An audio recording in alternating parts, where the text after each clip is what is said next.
It's said that the plot of Tower Fantasy is mind-boggling. Do you know how much it burns? In the latest grid ending, the protagonist wakes up at the last moment. I found that the biggest enemy had been around me all the time. Monk died. Pippin has passed away. Only the Culpa I escorted safely arrived at the control center. Everything seems to be going smoothly. That's why there's a problem, isn't it? But is that really the case? This plot, Xiaofeng, went from internal testing to public testing. I've watched it no less than 10 times. There has always been a question lingering in my mind. That's why the villain wants to act with the protagonist? From the results, it can be seen that the purpose of the villain Culpa is to reach the bottom of Jesto's smart city. Get the source code of the perfect authorizer. For example, the source code of the perfect authorizer hidden in the world. It's been 50 years, we've waited too long. From this purpose alone, it can be seen that isn't it faster to follow the Suicide Squad? And there's also one outrageous thing. The Suicide Squad aims to reach the lowest level of the smart city. Kidnapped Pippin, the authorizer of 968. Because only the iris authentication of the authorizer can open the final door. But Culpa is the authorizer. She can definitely help the suicide team open the door. Just like helping the protagonist open the door. This sense of dissonance is like, clearly, Culpa and the Suicide Squad are on the same team. But the two seem like they don't know each other. To uncover the truth behind this, we need to know who the person who was killed in the plot is. At the beginning of the plot, we learned that the Federation is currently suppressing the Blue Planet organization. But the final Suicide Squad was aided by an insider. Successfully occupied the smart city. And kidnapped Pippin, the number 968 authorizer, who was going to launch the backtracking. We also know about the mole. Is the sage on the Blue Planet list. She is a smart city scientist, female, around 40 years old. Because Pippin was kidnapped. Considering that Pippin may be killed. In order to successfully launch the second regression. So we found a replacement authorizer, number 304, accompanied by Culpa. She claims to be a federal clerk. She can browse many confidential archive files. That's how everyone arrived at the smart city. At this point, the smart city has already fallen. The smart city has always relied on a large number of robots for defense. After the Suicide Squad occupied the smart city, all the guarding forces have become the opponent's combat power. So we can only have the protagonist team pilot the mecha, advancing while fighting. Coincidentally, we met a researcher who was locked up by a Suicide Squad. It was they who brought the Suicide Squad in. We have obtained 2 clues about the intruder on the computer here. The first point is, they destroyed the list of authorizer. Why do they have to do this? The second one is, they are inquiring about the relevant information of the perfect authorizer. The perfect authorizer search result is empty. According to the information provided by the federal government, the purpose of Blue Planet occupying the smart city is to stop the operation of Global Tower of Fantasy, so that Planet Ida will be completely away from Omnium energy. If they just stop the Tower of Fantasy, there is no need for the perfect authorizer to operate. So the query here is a foreshadowing. The protagonist realized the situation was not good and quickened their pace. Arriving at the second level of the smart city, the entrance to this passage is closed. In order to open the door, Gray Box helped us. The usage permission of the defense captain's work card has been restored, but it can only be used temporarily. To overcome this predicament, Gray Box proposes to recapture the smart city. After entering the control room on the core level, the protagonist team starts splitting up the operation. Culpa voluntarily suggested going to a room on one side. Claudia follows to protect her.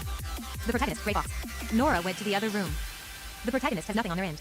Subsequently, they were ambushed by a Suicide Squad. After the protagonist easily solves the enemy, Culpa's scream came from the next room.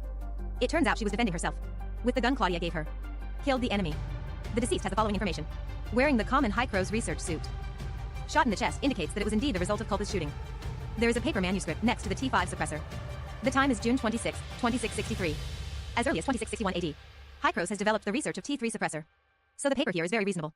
The information about T5 suppressor is the same. Appeared at the meeting table of the villain attendant. Then there is a walkie-talkie and a door card at hand. This door card allows us to open the back door. The last one is bloodstains on the face. But it's not difficult to distinguish the appearance. Explanation, it is a real person, not a disguise. There's no possibility of a substitute. Just then, a sound came from the walkie-talkie before the cataclysm. Humans had developed T5 suppressors. Didn't my last drawing come from the Jesto's sector by the monk? This. Lord Monk. We have arrived at the entrance of the 3rd floor. It's also a communication here. Make people think the deceased is a monk. However, the protagonist remains skeptical. Because the protagonist always thought that the monk was authorizer coming from reality. And the monk once mailed the suppressor to Elliot. The protagonist believes that this is likely brought in from reality. But according to the suppressor report at the victim's disposal, suppressors are obviously a product of this era. It is implied here that the dead did not come from the real authorizer. But don't worry, the show hasn't started yet. Gray Fox found the server here. Prepare to use this to regain control of the smart city. Nora, Big Sister Head, leaves and protect her. The remaining people keep moving forward. The protagonist uses the door card they just found. Opened the next door. Found bloodstains on the ground. Immediately found the injured Pippin. Pippin provided 2 key pieces of information. Article 1. At first, the suicide team is looking for the perfect authorizer source code. Later, after receiving the news from Monk, just went to the bottom to close the global tower of fantasy. First, tell us what those people on the Blue Planet have done to you. What do they want to do in the smart city? They want to find the key of the perfect authorizer. But I've never heard of this before. I have never heard of the perfect authorizer in the world who kidnapped me. Let me help them find the key, but I don't even know. Then a man named Monk issued an order. Let them go to the control center first. To stop the operation of the global Tower of Fantasy. Article 2. No monk among the kidnappers. He heard the voice of the monk in his correspondence. There is no iris authentication of the authorizer. Even the most powerful bomb cannot open the door of the control layer. I met 5 people. The monk, I only heard his voice on the walkie-talkie.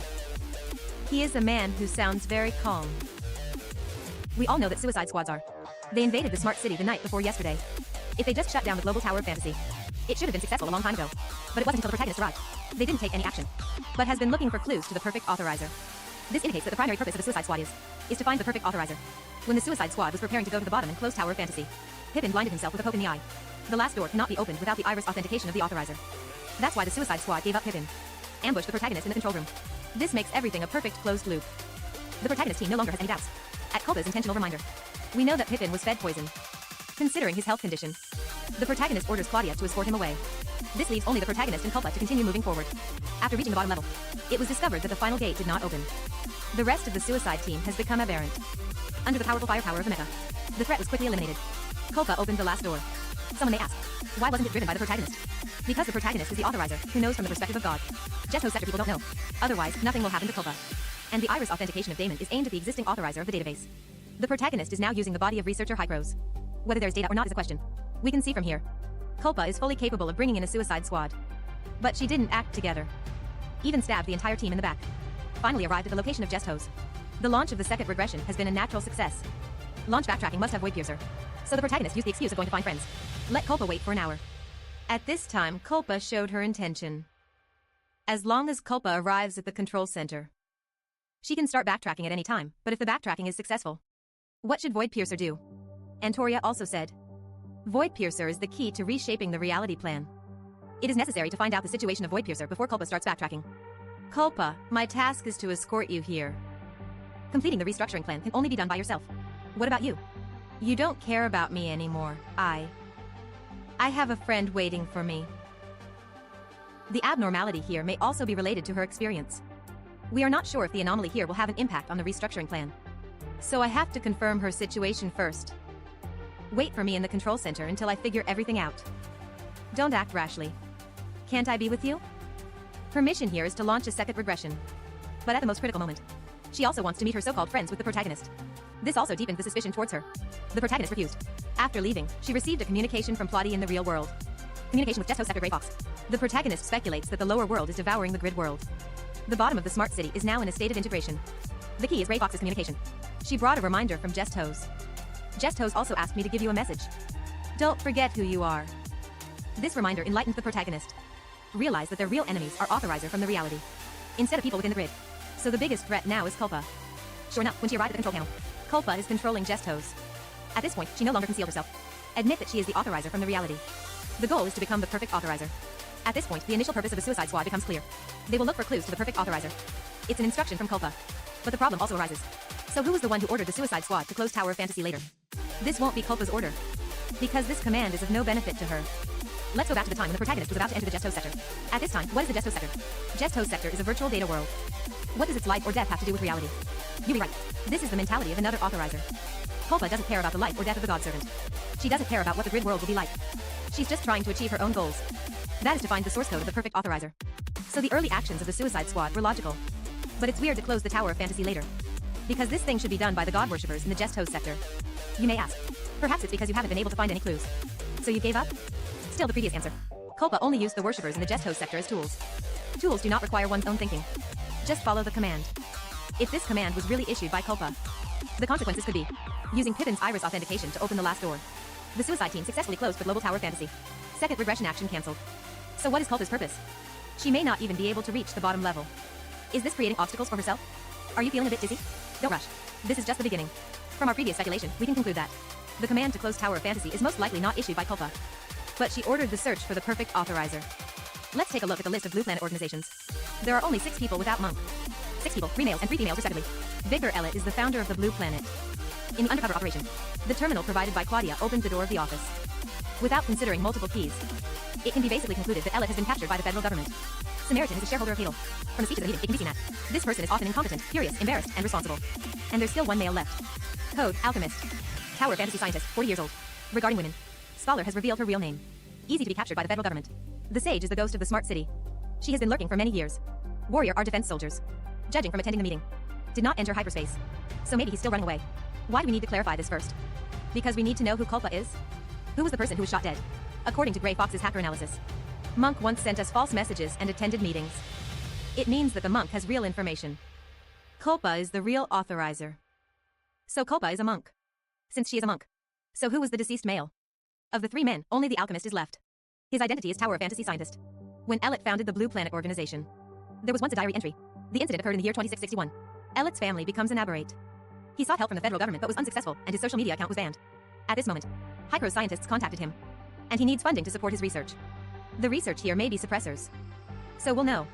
The person who studies suppressors is an alchemist. So the victim wore Hycro's clothes. And there is a suppressor report. All of them are logical. As for the deceased's appearance, he didn't look like he was 40 years old. Then you can take a look at Pippin. Does he look like 53 years old? So Culpa is a monk. It was the alchemist who died. Is everything reasonable now? That's strange. Culpa is a monk. There is a fatal bug. How did she monitor the protagonist? As a clerk. It's possible to know Acerata's actions. But it can be accurately done when meeting the protagonist. Send disguised communication. This is not quite right. Did she also adopt a god's perspective? Attention to be paid here. Whether it's the protagonist or Culpa, they must play their role well in the grid to avoid being detected by the firewall. So there is no such thing as a god's perspective. Can monitor the protagonist. It shows that information can be obtained through means in the guest host sector. And all of this cannot be avoided by a bar owner. Yes, it's Baggis. Undercover at the Blue Planet headquarters. Xiaofeng didn't have a chance to send an analysis of one issue. The undercover operation was also known by Baggis. And it's not just that. When ambushing the protagonist in Acerata, someone must also inform him. This person may also be Baggis, who arranged Nora and Enka to hide. Baggis only talked about Astor building. It took me a lot of effort to find you. Can you tell me how you got here first? That's extremely thrilling. Roslyn and I. It was Mr. Baggis who helped us. Acerata showed up at the tavern that day. Mr. Baggis immediately sent a letter to Enka. So he was able to escape before X-Team found him. I played Acerata after you left with the space rift. I found a gap and got on my motorcycle to run. After I got in touch with Enka, Mr. Baggis said, our communication is being monitored, so we have been arranged to take cover here. Hey, the stage has been set up for a long time. Finally, we waited for a few main characters to appear. Why is it almost the end? Is Xiaofeng still holding on to Baggis? Because don't forget the initial speculation. This person is likely someone close to the protagonist. And Culpa obviously does not meet the conditions. This creates two possibilities. The first possibility, Baggis is also a person from reality. The person who enters the guest host sector is not only one, but there are two. The second possibility, Baggis and Culpa are partners. He works for Culpa. Provide information about the protagonist. The first one may be relatively small. This means that Hycros is incompetent. Even intelligence may have issues. It's really not worth believing in the future. But if that's really the case, so the crisis is still unresolved. The protagonist just solved the problem. Now the information of the perfect authorizer really appears. If there is still an enemy, that must be another bloody storm. The second possibility is more likely. Baggis is the underground emperor. Providing information and collaborating with multiple parties are both possible. But precisely because he is an underground emperor, can collaborate with him. What kind of cost do we need to pay? And if he were a collaborator, is he also a member of the God Servant? Don't forget, his figure also appeared at the meeting. If he were attendant to the gods, who is it again? From the list, it appears that the only place left is Monk. This creates a new possibility. Another enemy authorizer entering the guest host sector is Culpa. She is not playing as a member of the God Servant, but it's Federal Clerk Culpa and the Master in the grid. We already know from Gestos. The schizoid in the Gestos sector is the virus in the real world. This virus was brought by a real-life attendant to the gods. So the Master in the Gestos sector is not the Master in reality, but rather, they are the attendants to the gods in reality. Culpa entered the Gestos sector. As a god, give instructions to those who serve the gods. Monk's surveillance of the protagonist is also a part of it. This explains why the fortress-level Void Piercer has the symbol of a god worshipper. Why is Void Piercer also a symbol of a god worshipper after being controlled? Because the lord behind the Void entity is the real god waiter. At the meeting of the god attendants, mentioned waiting for the Master's command. And this order is to find a clue to the perfect authorizer. So after the Suicide Squad invaded the Smart City, that's why we didn't close Tower of Fantasy immediately. This also explains the initial question. Why doesn't Culpa act with the Suicide Squad? Because she cannot. Her identity is the Master of the God Servant. This identity is destined to be invisible. After using the God Servant, she resolutely abandoned it. But the only thing she didn't expect was an instruction. The monk ordered the suicide team to close Tower of Fantasy. If Pippin didn't fight to the death to resist, everyone's plans will become fantasies. Monk is in the whole plan. the strongest person behind the scenes. It is also worthy of the name Bugs. Of course, the rest of this is just speculation, currently lacking empirical evidence. But this guess can explain all kinds of doubts since the Jest Host sector version. When Jest Host changes the second regression to data backup, the Jest Host sector world will only be a game between human beings and human traders. So in the game, each position must be matched one by someone. Are you feeling a bit dizzy? Just dizzy, that's right. The god attendant has just finished a meeting. The protagonist went undercover. Then the god servant was destroyed. Only one suicide squad remains. And then the protagonist just went to the smart city. The suicide squad has also been completely wiped out, just like the protagonist suspects. All of this went too smoothly. This is the biggest irrationality. Welcome to the Soul Tower Studies series. Follow Xiaofeng to experience a different fantasy tower.